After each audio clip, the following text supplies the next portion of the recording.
হ্যাঁ, বর্তমানে কৃষকদের যে অবস্থা ভাই, মনে হয় কৃষকেরা এবার আর বাঁচবে না। হ্যালো বন্ধুরা, আসসালামু আলাইকুম। সবাই কেমন আছেন? আশা করি সবাই আলহামদুলিল্লাহ ভালো আছেন, আর আপনাদের দোয়া ভালোবাসায় আমি অনেক ভালো আছি। বর্তমানে দেশের যে পরিস্থিতি ভাই, বিভিন্ন জায়গায়, বিভিন্ন গ্রামে, বিভিন্ন জেলায়, সব জায়গায় খোঁজ নিয়ে দেখছি, সবই জায়গায় একই অবস্থা ভাই। এবার দেশে বৃষ্টি না হওয়ার কারণে কৃষকেরা সব মারা যাইতে আছে ভাই। এবার মানুষের যত ফসল করছে সব ফসল ওগুলো মারা যাইতে আছে, এবং কি সব ফসল সবকিছু জ্বলা যাইতে আছে। যেন আগুন লাগাই দিছে, যেমন এরকম ভাবে সবকিছু জ্বলা পুড়ে ছাই হয়ে যাইতে আছে। এই যে আপনারা ধান ক্ষেত দেখতেছেন, এই ধান ক্ষেতের মাঝখানে মাঝখানে সবকিছু লাল হয়ে যাইতেছে, পুরা ধান লাল হয়ে যাইতেছে। এবং কি এই যে ডাল করছে মানুষ, এই যে দেখেন, এই যে ডাল করছে, যে মাঝখানে দেখছেন যেন আগুন লাগাই দিছে, যেমন এরকম দেখছেন সবকিছু হলুদ হয়ে রয়েছে, মানে সবকিছু জ্বলা যাইতেছে।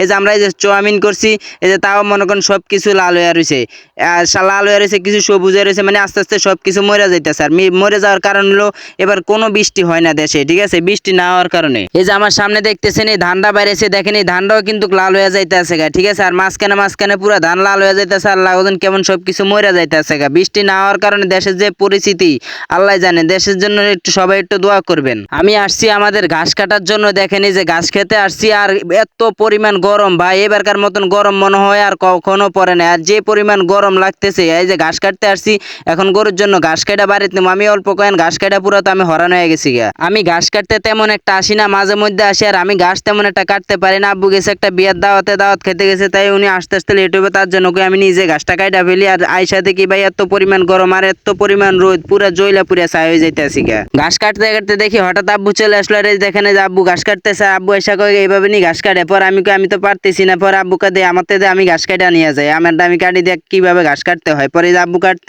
ঘাস কাটতেছে, আর আমি দেখেন যে আমাদের মরিচ ক্ষেতের এদিকে আসছি, দেখেন যে মরিচ খেতে আইসা দেখি মরিচ ক্ষেতের অবস্থা 12টা থেকে 13টা বাজে রয়েছে। দেখেন মরিচ গাছগুলো মরে যাইতে আছে, কারণ রোদের কারণে, আর বৃষ্টি হয় না তার জন্য। দেখছেন মাঝে মাঝে মরে যাইতেছে। আর আমার জীবনে আমি অনেক ফসল দেখছি, কিন্তু এবারকার মতন আমি আর কখনো দেখি নাই। দেখছেন এই যে দেখেন আলু গাছ এরকম কখনো দেখি নাই, যে এগুলো হলো মিষ্টি আলু। দেখেন মিষ্টি আলু গাছগুলো দেখেন মরে যাইতেছে, সব গাছগুলো লাল হয়ে গেছে। পর আমি একটা মিষ্টি আলু গাছ উঠাই দেখছি, মিষ্টি আলু হয়েছে নিয়ন, পরে তারপর উঠাই দেখি হ্যাঁ মিষ্টি আলু হয়েছে, কিন্তু তেমন একটা হয় নাই, খুব কমই হয়েছে, ঠিক আছে। আর গাছগুলো মরে যাইতেছে, আর আলু হবে কিভাবে? যাই হোক ভাই, সবাই একটু আমাদের জন্য দোয়া করবেন, আর সকল কৃষক ভাইদের জন্য দোয়া করবেন, কারণ কৃষক ভাইরা এটার উপরে চলে, ঠিক আছে। আর এটা যদি হারায় ফেলে, আর এবং যদি ফসল যদি না হয়, তাহলে তারা চলবে কিভাবে এবং দেশ চলবে কিভাবে? অবশেষে আমাদের ঘাস কাটা শেষ, এখন ঘাসগুলা নিয়ে যাইতেছে, আব্বু নিয়ে যাইতেছে। আর আব্বুর মাথায় যে বোঝাটা চাইছিলাম আমি নিতে, কারণ এত বড় বোঝা তো আবার আমি পারি না, ঠিক আছে। আমি কোনো কিছু মাথায় তেমন একটা লইতে পারি না, ভারী কিছু হয়ে যে আব্বু নিয়ে যাইতেছে ঘাসের বোঝাটা। যারা যারা গরু পালেন এবং গরুর খামার, তারা একটু সবাই একটু সতর্ক থাকবেন এবং সাবধানে থাকবেন। বর্তমানে গরুর একটা রোগ আসছে, ঠিক আছে, গরুর ঠান্ডা লাগে, ঠান্ডার পর